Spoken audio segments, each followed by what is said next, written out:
அன்பு யூடியூப் நேயர்களுக்கு Joe Stanley என் பணிவான வணக்கம். இப்போ நாம பார்க்கறது HMV எலக்ட்ரிக் ரெக்கார்டு பிளேயர். இதை தயாரித்து 45 வருஷம் ஆகுது. இப்போ நாம பென் டிரைவ் மூலமாக நாம் விரும்புகிற பாடல்களை கேட்டு மகிழ்கிறோம்.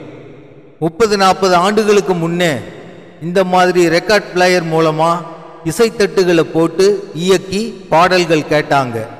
இப்போ நாம் பார்க்குற இந்த ரெக்கார்ட் பிளேயர் 30 ஆண்டுகளாக பயன்படுத்தாததால் பழுதடைஞ்சு உள்ளது. இது 230 வோல்ட் ஏசி எலக்ட்ரிக் பவர் சப்ளையை 12 வோல்ட் டிசியாக மாற்றி இயங்கக்கூடியது. இப்போ பாருங்க, நான் இந்த ரெக்கார்டு பிளேயரை ஓப்பன் பண்ணுறேன்.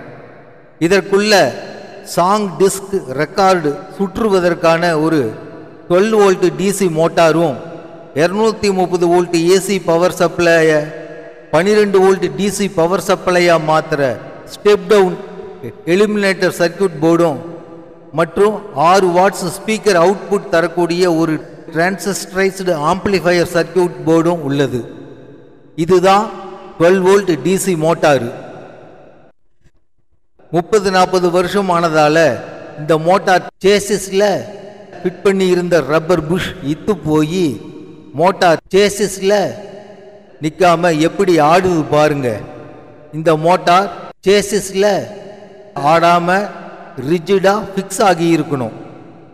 நான் செக் பண்ணினப்ப இந்த ரெக்கார்ட் பிளேயரில் பவர் சப்ளை யூனிட் சரியாக இருந்துச்சு.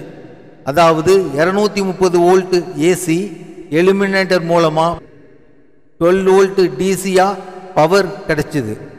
இதன் மூலமாக 6 வாட்ஸ் ஸ்பீக்கர் பவர் 12 வோல்ட் டிசியில் இயங்குகிற ஆம்பிளிஃபையர் ஒர்க் பண்ணுது. ஸோ ஃபால்ட் இப்போ சேசிஸில் ஆடிட்டு இருக்கிற இந்த டிசி மோட்டார் தான். இந்த டிசி மோட்டார் ஆடாமல் இருக்க எம்சீல் சிமெண்ட் பசை மூலமாக இதை இப்போ நாம் சரி செய்ய போகிறோம்.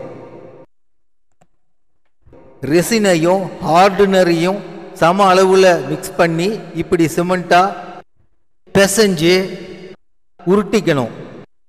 சேசிஸில் இந்த மோட்டார் ஃபிக்ஸ் பண்ணி இருந்த இத்து போன ரப்பர் புஷ்ஷுக்கு பதிலாக இந்த சிமெண்ட் பேஸ்ட்டை மோட்டார் ஃபிக்ஸிங் குழியில் அமுத்தி பொருத்தி சீல் பண்ணிடணும். இந்த மாதிரி இந்த சிமெண்ட் பேஸ்ட் அரை மணி நேரத்தில் நல்லா கட்டி ஆகிரும். இந்த சிமெண்ட் பேஸ்ட் மூலமாக இந்த மோட்டார் ஷேக் ஆகாமல் சேசிஸில் ஃபிக்ஸ் ஆயிருச்சு. இந்த சிமெண்ட் பேஸ்ட் மூலமாக இந்த மோட்டார் ஷேக் ஆகாமல் சேசிஸில் ஃபிக்ஸ் ஆயிருச்சு. இப்போ நம்ம ரெக்கார்ட் பிளேயர் இசைத்தட்டுகளை போட்டு பாட்டு கேட்குறதுக்கு தயாராகிருச்சு. மீண்டும் அடுத்த நிகழ்ச்சியில் நாம் சந்திப்போம் அன்பு நேயர்களே. நன்றி, வணக்கம்.